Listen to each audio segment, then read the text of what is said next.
going to be found until well, at that time I got that she didn't want to be found, and so I shared that with the family and with the investigators who had put in hours, hundreds and hundreds of hours of flight time in a particular area in Sedona, Arizona. Right, I'm familiar with Sedona.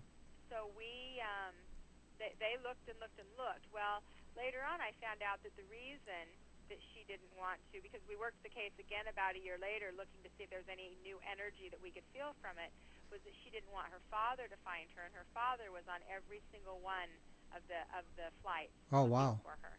Wow. And a year later, so this was 2 years after she went missing, some hikers found her. And of course by that time there would be nothing that would be as traumatizing to see for a father, so then she could be found.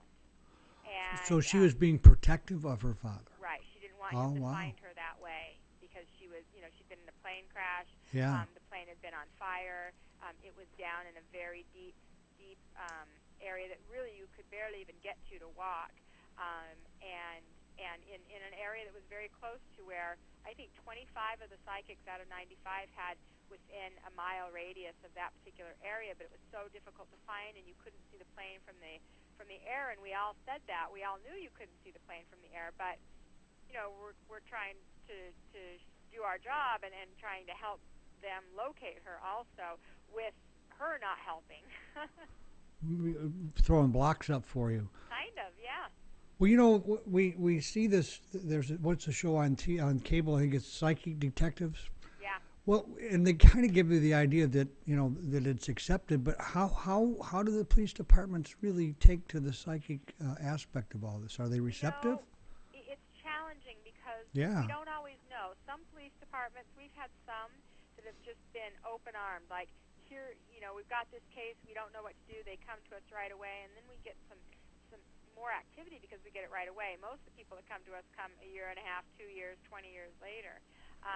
But once we turn in our police report and we hand it off to the police department, it's really out of our hands. So we don't always know if they followed up on the leads that we gave, and until or unless the body's found.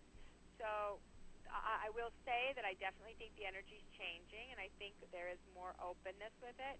But there are certainly some that are going to be closed-minded to it, and I'm skeptical. And that doesn't really bother me. I don't care if they're skeptical. I just say, what, be skeptical, but give us the opportunity. If you don't have any leads anyway, then who cares? What's going to hurt you? Sure. Why not? Why not check it out? Hey, by the way, have you met any psychic detectives?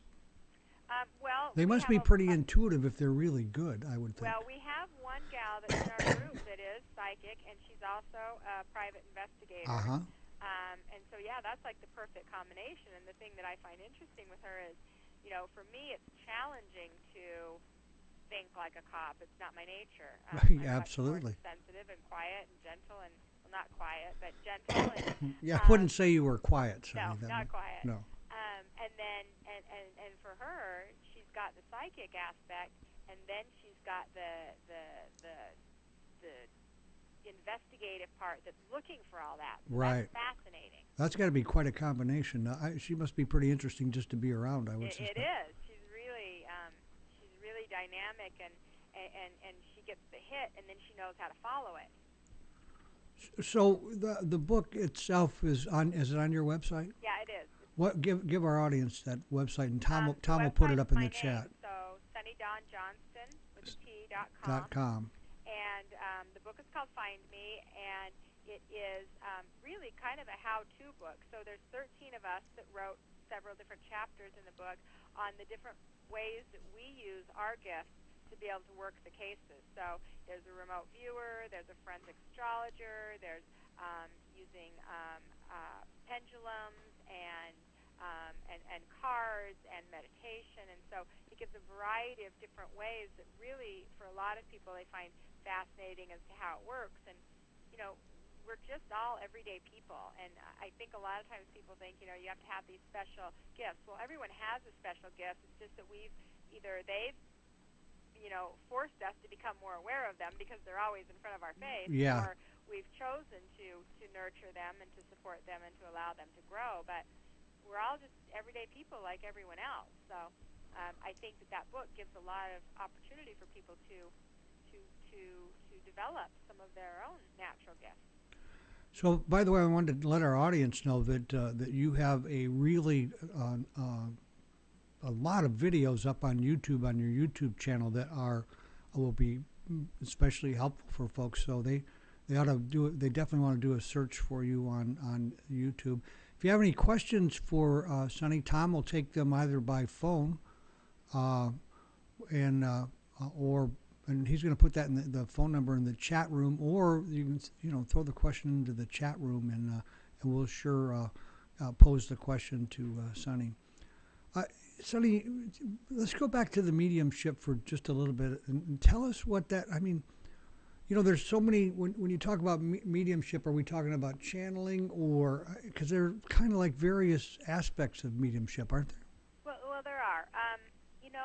For me, I do a little bit of all of it. So there are times when it is just direct channeling. I'm getting direct messages right from Spirit, and they're telling me specific, information, specific things. Other times, it's more impressioned in my mind.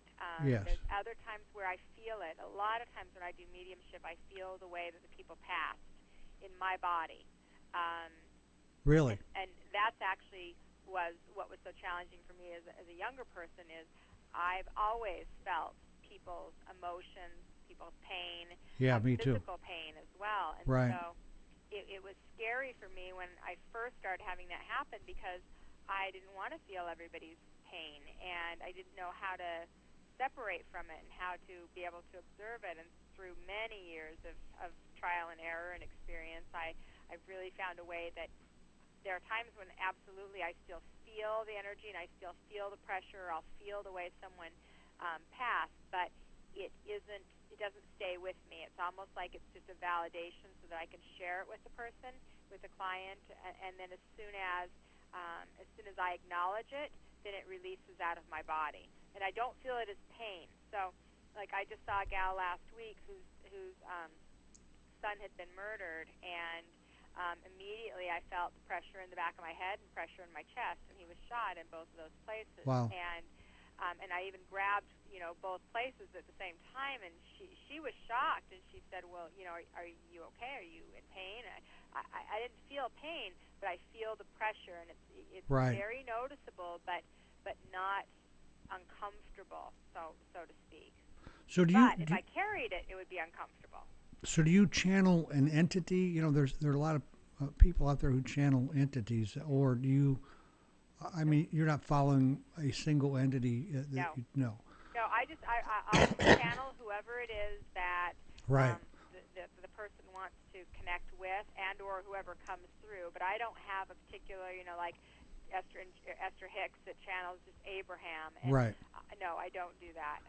I've done some channeling at times similar to that.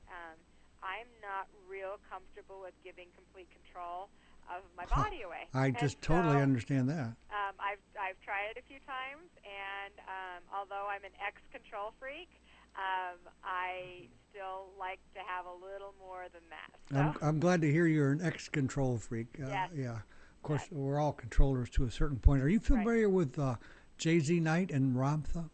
I'm slightly familiar, a little bit. I've seen some interviews and one of those shows with her. Well, actually, J.Z. Knight was the force behind The Secret. Oh, okay. She's the one who brought the documentary out and so forth. Okay. But I back, and this must have been like 85 or 86, and Ramtha was pretty popular, and I was living in San Diego, and I was dating a woman who had a church and was a pastor of a metaphysical church, and she was real into it. And I listened to it and went to a lot of the videos that they were showing, and it was really, really impressive until one evening I was watching the video, and Ramtha said that his main purpose was to become more famous than the most famous rock star. Oh. And that was like, what I heard was ego, and which to me is the opposite of a spiritual path, and I just kind of dropped that whole thing at that point. Right. You know, that's really one of the other things that I have a bit of a problem with. When you hear Esther Hicks stuff, you know, the information is so, it's all good stuff, but you just never know, you know, like what entity you're really involved with.